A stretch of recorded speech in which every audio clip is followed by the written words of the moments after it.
सभी श्रद्धालु भक्त जनों को मेरा सादर प्रणाम। भक्त जनों, शिव जी की पूजा में ना करे यह गलतियाँ। सोमवार को भगवान शिव की पूजा की जाती है और इस दिन व्रत करने से भगवान खुश होकर अपने भक्तों की मनोकामना पूर्ण करते हैं। लेकिन शिव जी की पूजा में भूल कर भी ऐसी गलती ना करें। शिव जी की पूजा में दूध का जल अभिषेक किया जाता है। ध्यान रखें, गलती से भी तांबे के लोटे में दूध ना डालें। तांबे के बर्तन में दूध डालने से दूध फट जाता है और चढ़ाने योग्य नहीं रहता है।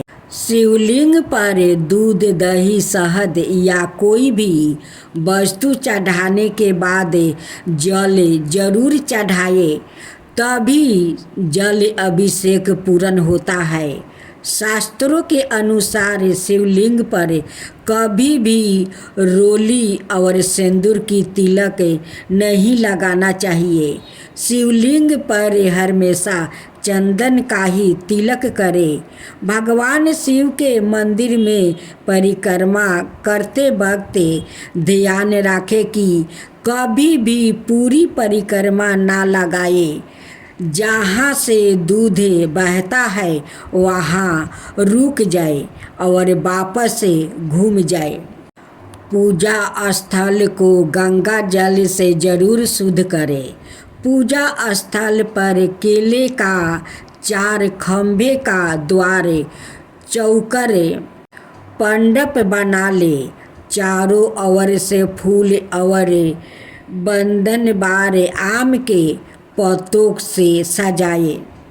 पूरब की ओर मुख करके आसन पर बैठ जाए और साथ में पूजा सामग्री भी रख ले।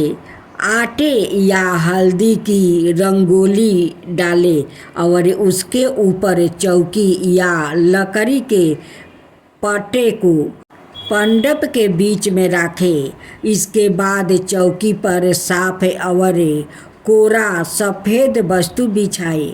उस पर शिव पार्वती जी की प्रतिमा या फोटो को स्थापित करें। चौकी पर किसी पात्र में रख कर चंद्रमा को भी स्थापित करें। सबसे पहले अपने आप को शुद्ध करने के लिए पवित्रीकरण जरूर करें। पौराणिक कथा के अनुसार भगवान शिव बिना किसी वाहन के ही संपूर्ण संसार में विचरण करते थे। एक दिन जब वो जगत में विहर कर रहे थे तो यम ने उन्हें देखा। उनके मन में यह बात आई कि वो भोलेनाथ के वाहन बन जाए, लेकिन यह इतना सहज नहीं था। तो उन्होंने शिव को प्रसन्न करने के लिए कठिन तप किया। यम के तप से शिव प्रभु प्रसन्न हुआ और उन्होंने यम को बैल रूप में अपना वाहन बनाना स्वीकार किया। भोलेनाथ ने बैल रूप को इसलिए चुना क्योंकि बैल अत्यंत भोला होता है। इसके मन में किसी भी प्रकार का छल कपट नहीं होता। यही वजह है कि भोले बाबा ने बैल यानी कि नंदी को अपना वाहन नियुक्त किया।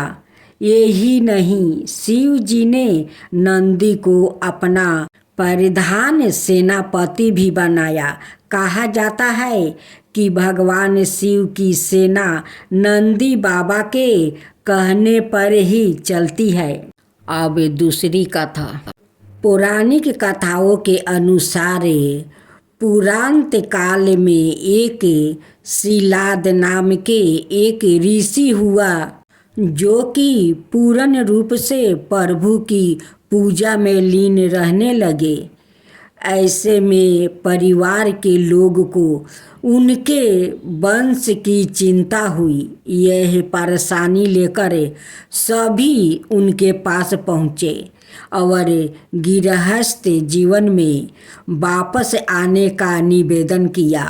हालांकि वो नहीं माने, लेकिन उन्होंने जन्म मृत्यु से पूरे संतान प्राप्ति के लिए देवराज इंद्र की पूजा की।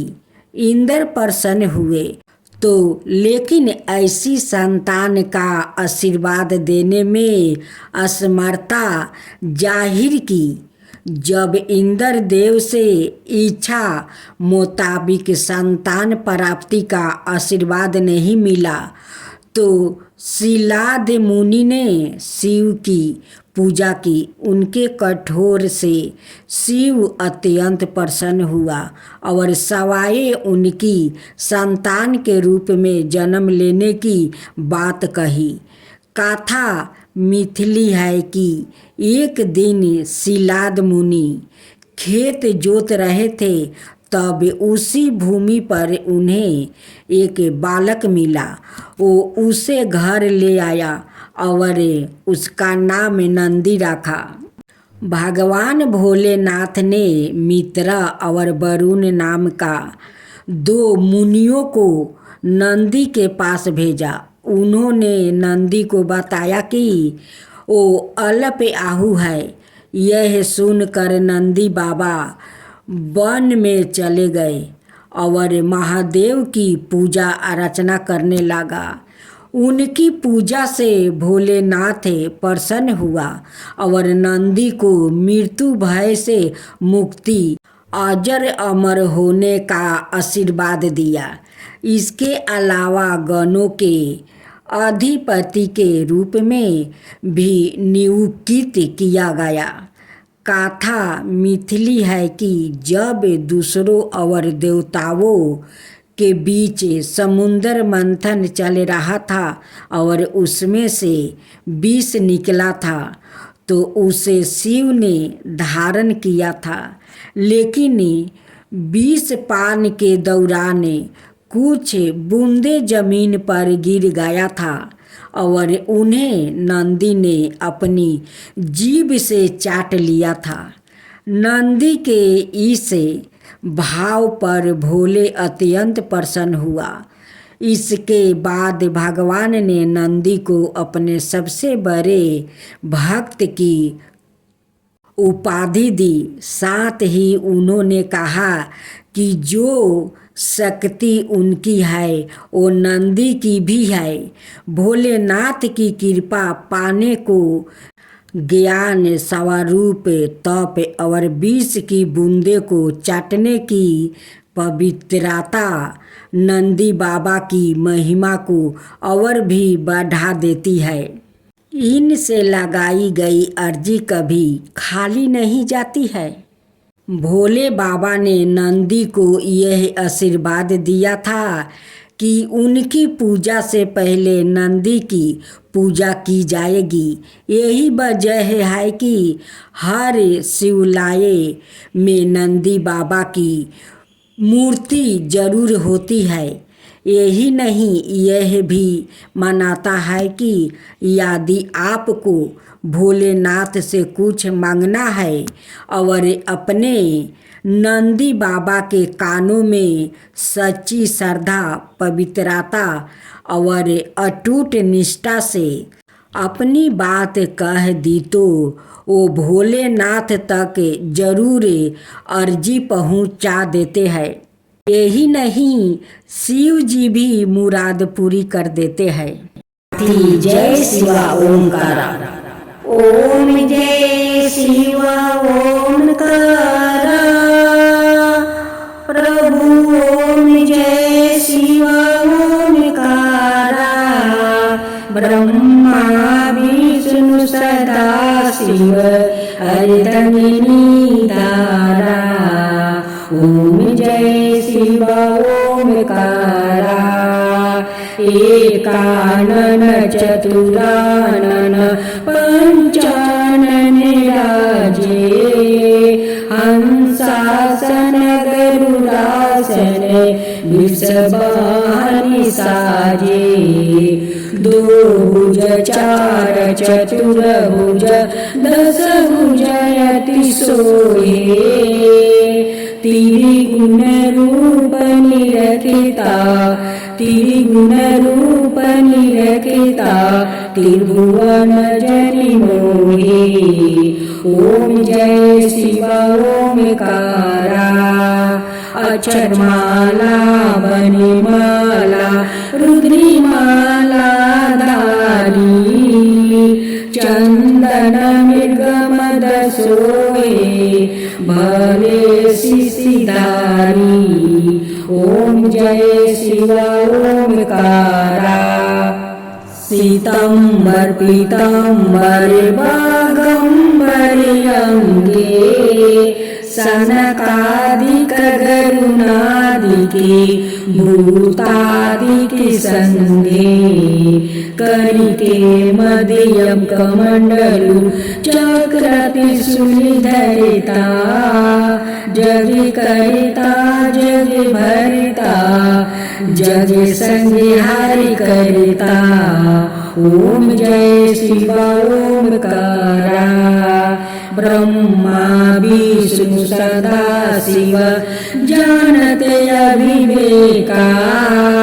प्राण वचर मध्यमे में यहे तीनों एका।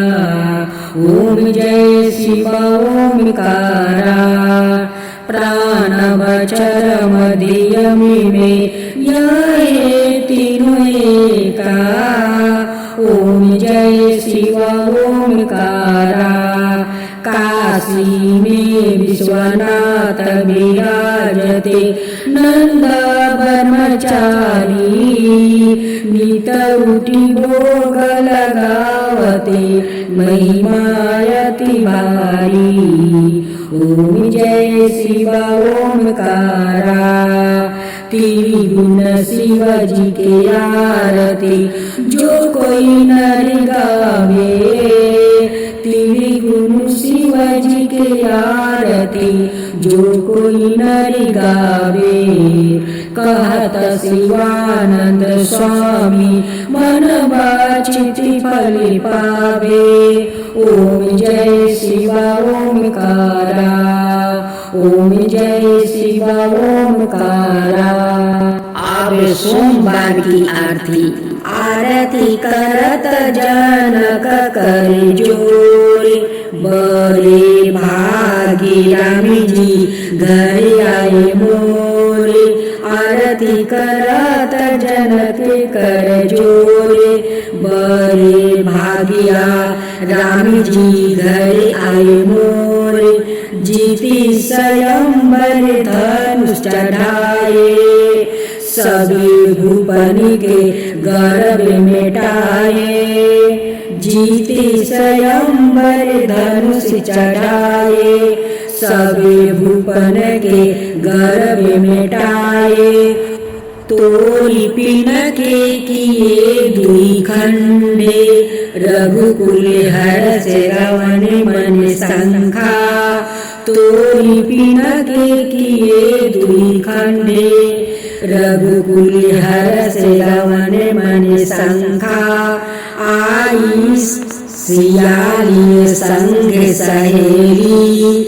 हर्षिनी रे के बरमाला मेली। गजी मोतियन के चौका पुराए। कानक कलश भरी मंगल गाए। गज मोतियन के चौका पुराए।